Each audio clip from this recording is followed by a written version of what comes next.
And all you really need to know about this scene is that there's an Israeli whose name is Friedman, who is either a former Mossad or just a retired professor of literature from Tel Aviv University, we don't know which. And he's walking and talking with a writer, also named Nicole, in Tel Aviv. We were speaking about writing, Friedman said to me. Some of us here never forgot its value, that the reason we continue to live on this contested scrap of land today is because of the story we began to write about ourselves in this place more than 2 millennia ago. In the 9th century BC, Israel was nothing, a backwater nation compared to the neighboring empires of Egypt or Mesopotamia. And that's what we would have remained, forgotten with the Philistines and the sea people, except that we began to write. The earliest Hebrew writing we found dates to the 10th century BC, the time of King David. Just simple inscriptions on buildings mostly, record keeping, but nothing more. But within a few hundred years, something extraordinary happened. From the end of the 8th century, suddenly there's evidence of writing all over the northern kingdom of Israel, advanced, complex texts. And by the 7th century, the Jews had begun composing the Torah. We like to think of ourselves as the inventors of monotheism, which spread like wildfire and influenced thousands of years of history, but we didn't invent the idea of a single God. We only wrote a story of our struggle to remain true to him, and in doing so, we invented ourselves. We gave ourselves a past and inscribed ourselves into the future. This is all Friedman talking. As we crossed a pedestrian overpass, the wind picked up, sending sand flying through the air. I knew I was meant to be impressed by his speech, but I couldn't help feeling he'd given it 100 times before in the university lecture hall, and I was getting tired of beating around the bush. I still had no idea who Friedman really was or what he wanted of me, if he wanted anything at all. The bridge led us into the dank, shadowy area beneath a concrete overhang that was part of the complex of buildings around Adarim Square. The question I'd been unable to ask since I'd sat down in the restaurant rose up again, and I knew that if I didn't say it now, before we exited into the sunlight, I would lose my courage. Effie told me you used to work for the Mossad? Did he? Friedman said. The tapping of his cane echoed in the cavernous space, along with the click of the dog's nails behind us. But Friedman's level voice gave away nothing, and I felt a flush of heat rise up my neck, part embarrassment and part annoyance. I was under the impression, but what could I say, that I'd been led to believe, had let myself believe, that I'd been selected for something special by him, Eliezer Friedman, a retired professor of literature with time on his hands. In a moment, he would ask me if I would agree to come to speak to his wife's book club. The Hilton is in the other direction. I should be getting back. I'm taking you someplace I think you'll find interesting. Where? You'll see. We walked along the tree-lined path that runs down the median of Ben Gurion Street. To those that passed, we must have looked like nothing so much as grandfather and granddaughter out for a stroll. Friedman asked me whether I knew the country much beyond Tel Aviv and Jerusalem. Had I been north to the Sea of Galilee or spent time in the desert? The landscape had astounded him as a child when he'd first arrived here. Reaching into one of his pockets, he produced a potsherd and handed it to me. To walk into the setting of the Bible stories, to find what had been inscribed in his imagination, corroborated by stone, olive tree, sky. The fragment of terracotta in my hands was 1,200 years old, he said. No, sorry, that's a mistake, not yet copiated. The fragment would have been 2,500 years old. He picked it up not long ago in Kiryat Keafa, above the valley of Elah, where David slew Goliath. The ground there was littered with them. Some archaeologists argue that it was the biblical city of I don't even know how to pronounce it, Sha'arayim, is that right? Thank you. That the ruins of King David's palace might be found there. A quiet place with wildflowers growing up through the stones and rainwater in ancient bathtubs reflecting the silent clouds passing above.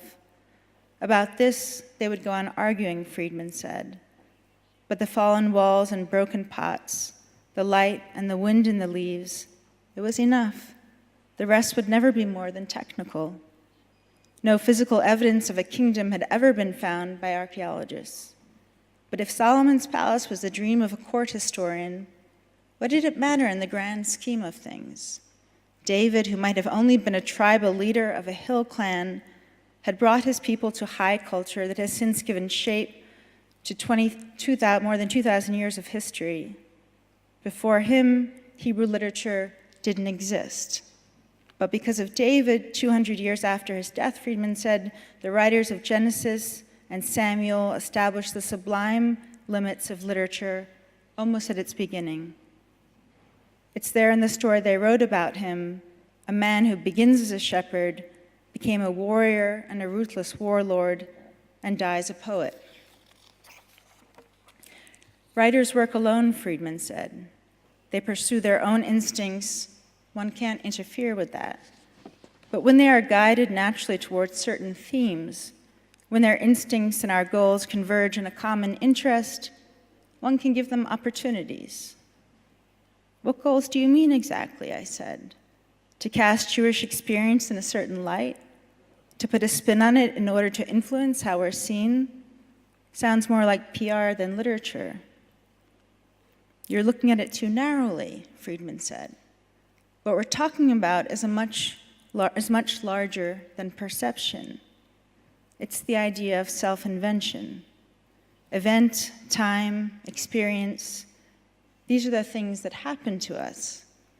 One can look at the history of mankind as a progression from extreme passivity, daily life as an immediate response to drought, cold, hunger, physical urges, without a sense of past or future, to a greater and greater exercise of will and control over our lives and destiny. In that paradigm, the development of writing represented a huge leap. When the Jews began to compose the central texts on which their identity would be founded, they were enacting that will, consciously defining themselves, inventing themselves as no one had before.